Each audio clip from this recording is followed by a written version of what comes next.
날이 좋은 날 제 동영상을 찾아주셔서 감사드립니다. 지금 구독과 좋아요 눌러주시면 오늘이 가기 전에 좋은 일 한 가지는 생기겠죠? 1. 역세권.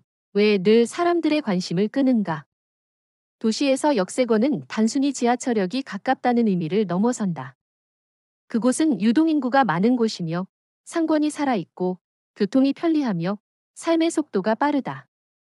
출퇴근 시간을 줄이고 다양한 생활 편의시설을 누릴 수 있는 장점 때문에 오래전부터 부동산 가치가 높은 곳으로 꼽혀왔다. 그러나 역세권이라고 해서 모두가 최신 아파트나 깨끗한 상가를 가진 것은 아니다. 오래된 다세대 주택, 노후 주거지, 좁은 골목이 뒤엉킨 곳도 많다. 이런 지역은 생활 편리성은 좋지만 주거 환경은 불편한 경우가 적지 않다. 그래서 소규모 재개발이라는 변화의 바람이 불기 시작했다. 2. 소규모 재개발이란 무엇인가? 대규모와의 차이. 과거 재개발, 재건축은 대규모 아파트 단지를 새로 만드는 것이 일반적이었다.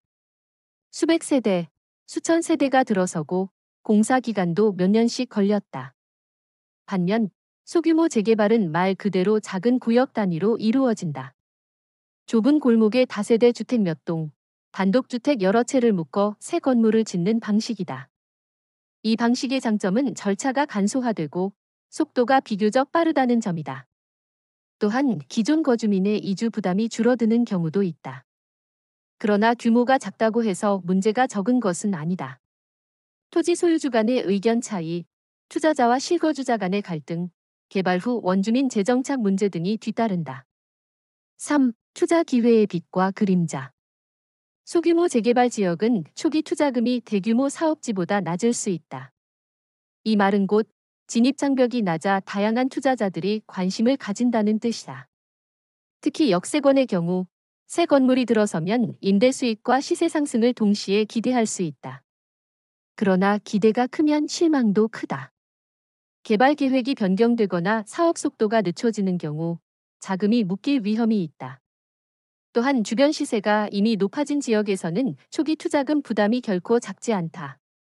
게다가 사업이 완료되어도 세금 부담이나 임대 수요 예측 실패로 손해를 보는 경우도 있다. 4. 중년층이 바라보는 재개발 경험의 시선. 50대, 60대가 재개발 이야기를 들으면 단순히 숫자 계산만 하지 않는다. 젊었을 때 겪었던 개발 붐, 그리고 그 속에서 나타난 부작용을 이미 경험했기 때문이다. 어떤 이는 예전에 집을 팔았다가 값이 급등해 아쉬웠던 기억이 있을 것이고, 어떤 이는 조합원 분담금 부담을 견디지 못해 중도에 포기했던 경험이 있을 것이다.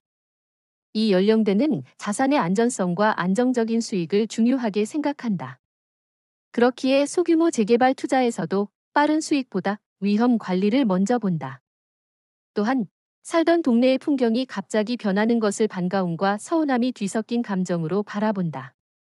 5. 갈등은 왜 생기는가? 돈과 삶의 충돌. 소규모 재개발이 진행되면 투자자와 실거주자의 이해관계가 종종 부딪힌다.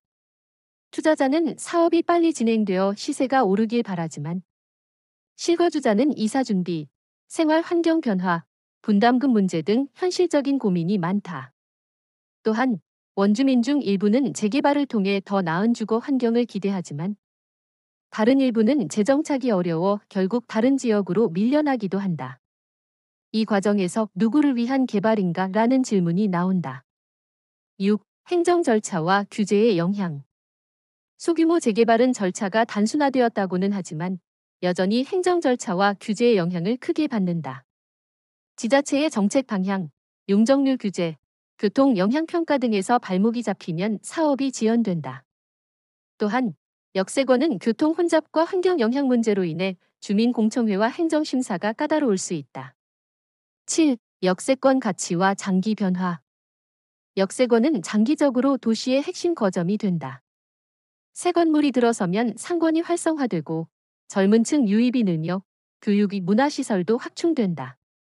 그러나 임대료 상승으로 인해 기존 상인들이 떠나는 젠트리피케이션 현상이 나타나기도 한다. 이 과정에서 지역의 정체성이 사라지고 오래된 가게들이 사라지는 아쉬움이 남는다.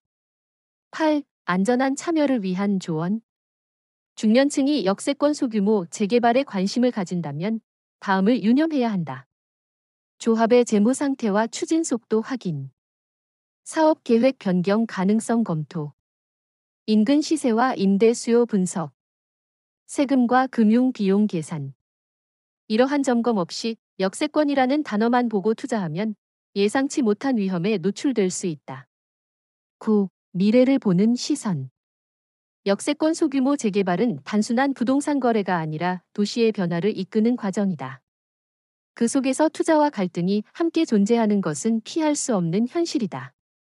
그러나 갈등을 최소화하고 주민과 투자자 모두가 만족하는 방향으로 나아갈 수 있다면 그것은 도시와 사람 모두에게 긍정적인 변화를 줄 것이다. 10. 결론 기회와 책임의 균형. 역세권 소규모 재개발은 분명 기회가 있다. 특히 중년층에게는 은퇴 후 안정적인 수익원이나 자산 증식 수단이 될 수 있다. 그러나 동시에 지역 사회와의 조화를 생각해야 한다.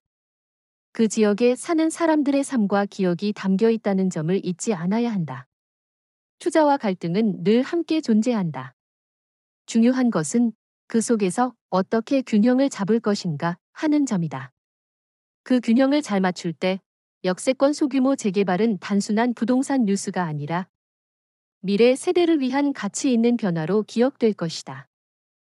1. 역세권 재개발의 뿌리 과거의 기억에서 현재로. 역세권이 각광받기 시작한 것은 단순히 교통이 편리해서만이 아니었다.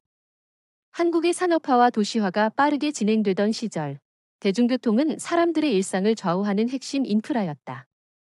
지하철역 인근은 출퇴근 시간 단축, 장사하기 좋은 입지, 생활 편의시설의 집중이라는 삼박자를 갖춘 도심 속 황금 구역이었다. 그러나 시간이 지나며 그 주변에도 노후화의 그림자가 드리워졌다. 예전에는 번화했던 상권이 점차 쇠퇴하고 오래된 주택은 관리가 어려워져 생활 환경이 악화되었다. 그렇게 역세권이라도 변화를 피할 수 없다는 현실이 드러났고 소규모 재개발이 해법 중 하나로 등장하게 된 것이다. 2. 소규모 재개발의 특성과 기대 심리. 소규모 재개발은 말 그대로 작은 단위로 진행된다. 다세대 주택 몇 동, 단독주택 몇 채가 모여 새로운 건물로 바뀌는 시기다. 사업 규모가 작다 보니 대규모 재개발보다 행정 절차가 간소하고 이해관계자 수도 적다. 하지만 작다는 이유만으로 갈등이 줄어드는 것은 아니다. 오히려 이웃끼리 잘 알기 때문에 서로의 사정과 속마음을 알게 되고 그로 인해 조율이 더 어려워지는 경우도 많다. 또한 역세권이라는 타이틀이 붙으면 기대 심리가 커져 재개발 전부터 땅값과 집값이 오르기도 한다. 이 과정에서 외부 투자자가 유입되고 그들의 목표와 원주민의 생활 목표가 충돌하게 된다. 3. 이해관계자별 시선. 원주민 실거주자. 집값이 오르는 것은 좋지만 이주와 분담금 부담이 걱정이다. 새 건물이 들어서면 생활이 편해질 거라는 기대와 낯선 환경에 적응해야 한다는 불안이 동시에 존재한다. 외부 투자자. 시세 상승과 임대 수익을 기대한다. 사업 속도가 늦어지면 조급해지고 때로는 조합 의사결정 과정에 영향력을 행사하려 한다. 지자체. 도시 미관 개선, 인구 유입, 상권 활성화 등을 이유로 개발을 추진하지만 주민 민원과 사회적 비판을 동시에 감수해야 한다. 상인과 소상공인. 공사 기간 동안 매출이 줄고 완공 후 임대료가 오르면 기존 자리를 지키기 어려워진다. 4. 갈등 심화의 전형적인 흐름. 처음에는 모두가 좋은 동네 만들기라는 목표를 공유한다. 하지만 사업이 진행되면서 분담금, 이주 시기, 새 건물의 평형 배정, 상가 분양권 등 구체적인 문제로 의견이 갈린다. 외부 투자자의 목소리가 커질수록 오래 살던 주민은 소외감을 느낀다. 심지어는 같은 골목에서 서로 말을 끊거나 법적 분쟁으로 이어지는 경우도 생긴다. 5. 세대별 인식 차이. 50대, 60대 중년층. 장기적인 자산 가치와 안정성을 중시한다. 개발이 너무 급하게 진행되면 불안하고 완공 후에도 세금과 관리비 부담이 커질까 우려한다. 30에서 40대. 실거주 목적과 투자 목적을 혼합해본다. 새 아파트의 주거 편의와 미래, 시세를 동시에 노린다. 20대 청년층. 초기 자본금이 부족하므로 직접 참여보다는 분양권이나 지분 투자 방식에 관심을 가진다. 6. 장기적인 도시 구조 변화. 역세권 소규모 재개발이 누적되면 도시의 구조가 점차 변한다.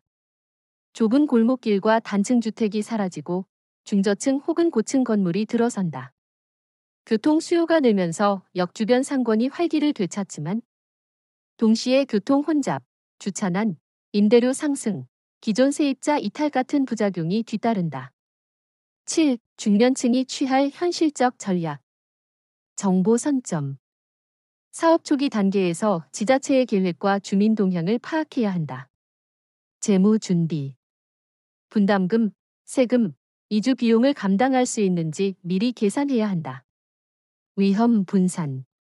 모든 자산을 한 사업지에 몰아넣기보다 일부만 참여하고 나머지는 안전자산에 두는 것이 좋다. 관계 관리. 이웃과의 소통을 유지하고 사업 과정에서 불필요한 대립을 피하는 것이 장기적으로 이익이다. 8. 장기적 안목의 필요성. 소규모 재개발은 단기간에 끝나는 일이 아니다. 특히 역세권은 다양한 이해관계자가 얽혀 있어 변수도 많다. 따라서 단기 차익만을 노리기보다 5년이 10년 뒤의 지역 변화를 예측하고 참여하는 것이 현명하다. 9. 성공과 실패의 갈림길. 성공 사례에서는 조합원 간의 신뢰, 빠른 의사결정, 지자체의 적극적 지원이 있었다. 반대로 실패 사례에서는 끝없는 내부 갈등, 정책 변경, 자금 부족이 문제였다. 이 차이를 만든 것은 결국 사람이었다. 좋은 계획도 사람 사이의 불신이 커지면 무너지고 평범한 계획도 신뢰가 뒷받침되면 성공한다. 10. 마무리 균형의 지혜. 역세권 소규모 재개발은 도시의 얼굴을 바꾸는 일이다.